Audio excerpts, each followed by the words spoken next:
আপনাদের সাথে নিয়ে আবারও বেরিয়ে পড়লাম। এবারে ডেস্টিনেশন পুরুলিয়া। আমি তো আপডেট দিয়ে দিয়েছিলাম, আপনারা অনেকেই জানেন। আমি এখন যাচ্ছি রাঁচি ইন্টারসিটিতে। অ্যাকচুয়ালি পুরুলিয়া যাওয়ার জন্য সবথেকে ভালো ট্রেন হচ্ছে চক্রধরপুর, কিন্তু আমি অবভিয়াসলি ইসতে টিকিট পাইনি, যে কারণে আমি একদিন আগেই চলে যাচ্ছি। তাহলে আমি যেটা করে থাকি, যেখানেই যাই সেখানকার ধারাধার ভিডিও আসতে থাকে। এবারও সেটা ব্যতিক্রম হবে না। আপনারা সাথে থাকুন, সব সময়ের মতো যেরকম আমাকে ভালোবাসা দিয়ে যাচ্ছেন, এটা বানতাই হয় আপনাদের জন্য। তো চলুন, ডিটেলস থাকবে ভিডিওতে। আর পুরুলিয়া যাওয়ার জন্য কিন্তু প্রচুর ট্রেন রয়েছে হাওড়া থেকে। আমি আমার ইউটিউবের যে ডেসক্রিপশন বক্স, প্লিজ আপনারা একটু চেক করে নেবেন। সমস্ত ডিটেলস আমি দিয়ে দেবো, কোন কোন ট্রেন হাওড়া থেকে পুরুলিয়া আপনারা যেতে পারবেন। অ্যাট লাস্ট পৌঁছে গেছি পুরুলিয়া। রাঁচি ইন্টারসিটিকে টাটা দিয়ে এবার যাব আমাদের গন্তব্যে। আজকে পুরুলিয়ায় থাকবো, কোথায় থাকছি সবটা থাকবো ভিডিওতে। চলুন তাহলে।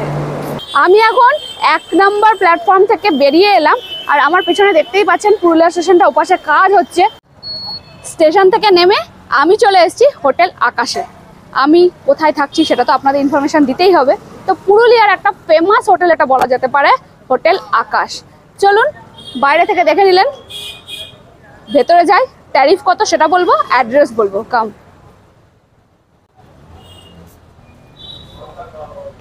ভীষণ সুন্দর। ঢুকে একটা ভীষণ বড় একটা সিটিং অ্যারেঞ্জমেন্ট রয়েছে, ওয়েটিং হল অ্যাকচুয়ালি বলা যেতে পারে। কিছুটা সময় এখানে ওয়েটিং করতেই পারেন। বাচ্চাদের জন্য বেশ একটা ভালো জিনিস কিন্তু, না? যাতে একটু সাইকেলটাকে, অনেকটা স্পেস রয়েছে, এগুলো করতে পারবে। আর এখানে রয়েছে রিসেপশন।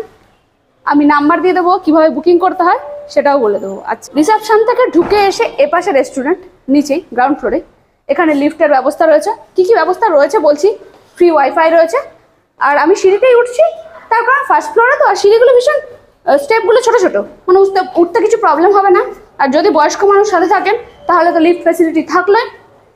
চলুন, আমার রুম এপাশে, যাচ্ছি।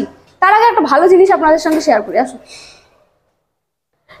আপনারা কমেন্টস করে বলবেন তো, এইরকম লং বারান্দা কোথায় ছিল। ব্যালকানি অ্যাকচুয়ালি, এরকম খোলা বড় ব্যালকানি আমার কোন ভিডিওতে ছিল, কোন হোটেলে, সেটা বলবেন কিন্তু আমার কমেন্ট বক্সে। তাহলে বুঝবো কতটা ভালোবেসে আপনারা আমার ভিডিও দেখেন।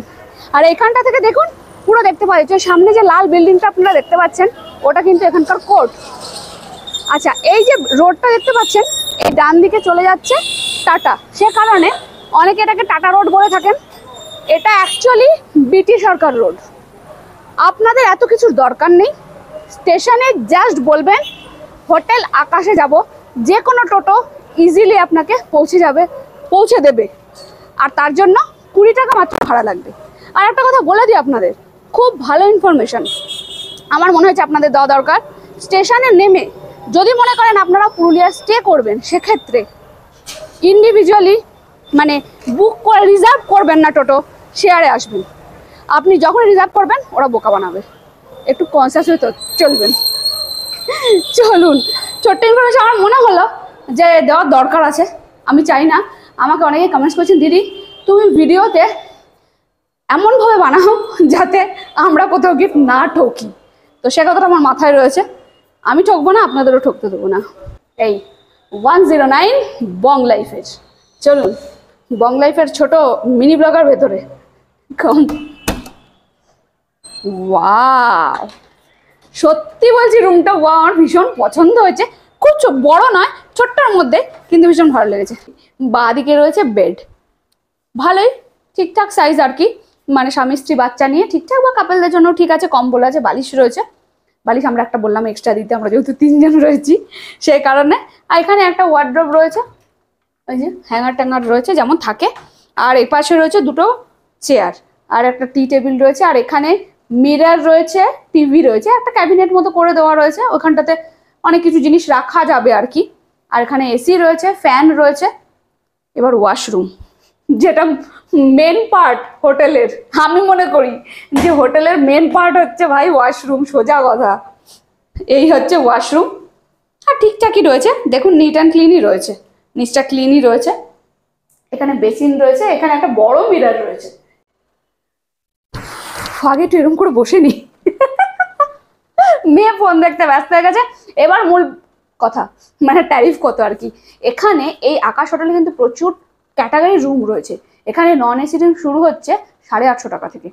আমি যে ভাড়াগুলো বলছি তার উপরে কিন্তু জিএসটি অ্যাড হবে, মানে জিএসটি ছাড়া ভাড়া বলছি আমি।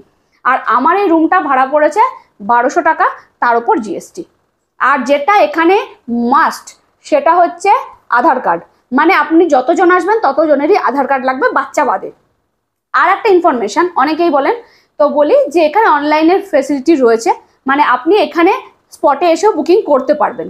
অনলাইন রয়েছে, অফলাইনও রয়েছে পেমেন্টের ক্ষেত্রে। এইবার আপনি যদি মনে করুন যে কলকাতা থেকে আগে থেকে বুকিং করবেন আর কি, সেক্ষেত্রে আমি নাম্বার স্ক্রিনে দিয়ে দেবো, যদি আপনার দরকার হয় ওই নাম্বারে ডাইরেক্ট ফোন করে আপনারা বুকিং করতে পারবেন। তাছাড়াও মেক মাই ট্রিপ, গোবিবা যেগুলো থাকে ওখানেও কিন্তু ওনাদের রুম আপনি বুক করতে পারবেন ওখান থেকে, ওই সাইট থেকে। এইটা ইনফরমেশন দেওয়া ছিল। আর চেক আউট টাইম হচ্ছে 12টা টু 12টা। আর ওনাদের রেস্টুরেন্ট রয়েছে, সুতরাং খাওয়া দাওয়ার কোনো অসুবিধা নেই। চলুন তাহলে আপনারা যদি মনে করুন যে পুরুলিয়া আসছেন একটা দিন থাকবেন, সেক্ষেত্রে কিন্তু হোটেল আকাশকে বাঁচতে পারেন। আমি আপনাদেরকে যে রুমগুলো বললাম ট্যারিফটা আর কি, নন এসি বললাম, আমার রুমের ট্যারিফ বললাম, তো এর পরেও রয়েছে 1600 টাকা রয়েছে, 2000 টাকা রয়েছে, আর সুইট রুম যেটা রয়েছে সেটা 2500 টাকা।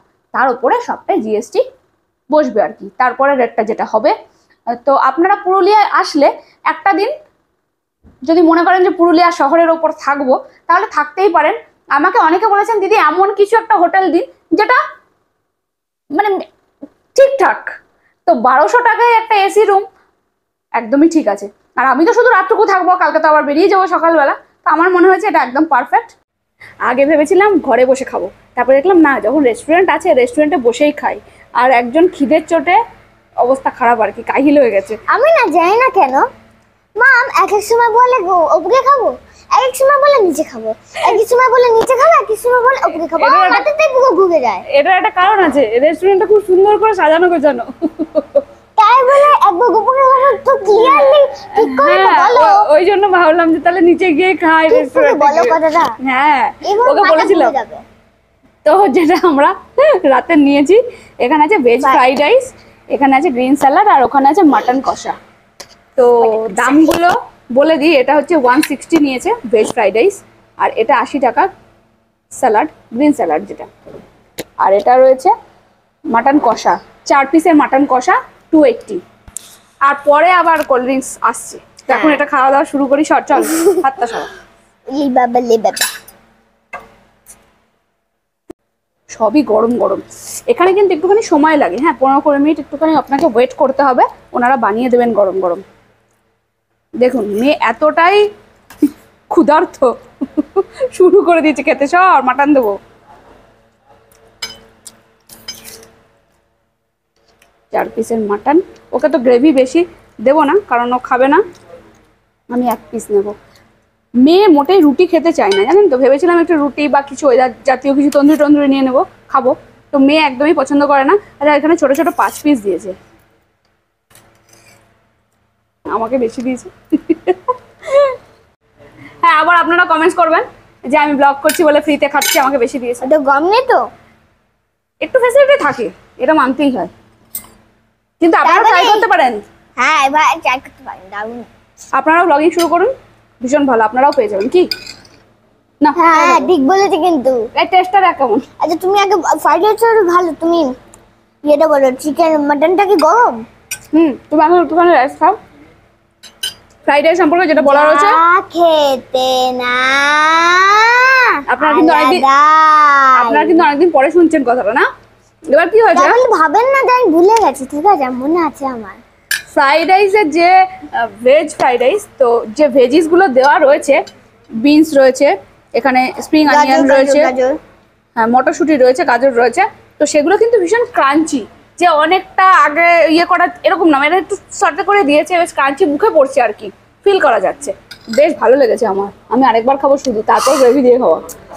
ও মাই গড, এই দেখুন, মানে স্পুন দিয়েই কাটা যাচ্ছে। যে এখানে জানেন তো বিরিয়ানি যে প্রচুর অপশন রয়েছে, আসলে জার্নি করে এসেছি বলে। না আপনারা তো বলবেন আমি যেখানে যাই সেখানে বিরিয়ানি খাই, এটা জানেন হাত লাগবে।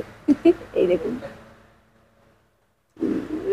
তুমি চিকেন করতে, আমি মাছ ভালো করতে, এত সফট, গরম, ধোয়া যাচ্ছে না। এই হচ্ছে মাটনের পিস। আবার বলতে হবে যা খেতে না আলাদাই। এখানে এসে কিন্তু এই মটনটা ট্রাই করতেই হবে। মাটনও করবেন, ফ্রাইড রাইসও করবেন। এখানকার প্রত্যেকটা খাবার খুব ভালো। হ্যাঁ। এখানকার বিরিয়ানিও নাকি খুব ভালো শুনছিলাম। তাহলে চলুন আবার ফিরবো। তার আগে কি করতে হবে? ফলোটা তো করতে হবে। যারা ফেসবুক থেকে দেখছেন, করতে হবে। যারা ফেসবুক থেকে দেখছেন তার পেজটা অবশ্যই ফলো করে দিন। আর যারা ইউটিউব থেকে দেখছেন তাতে সাবস্ক্রাইব করে দিন। আর পাশে ঘন্টিটা বাজাতে ভুলবেন না, সবার আগে নোটিফিকেশন যাতে আপনার কাছে পৌঁছায়। তাহলে ভিডিওটা কেমন লাগলো জানাবেন। তাহলে ফিরবো আবার অন্য কোনো ভিডিও। ততক্ষণ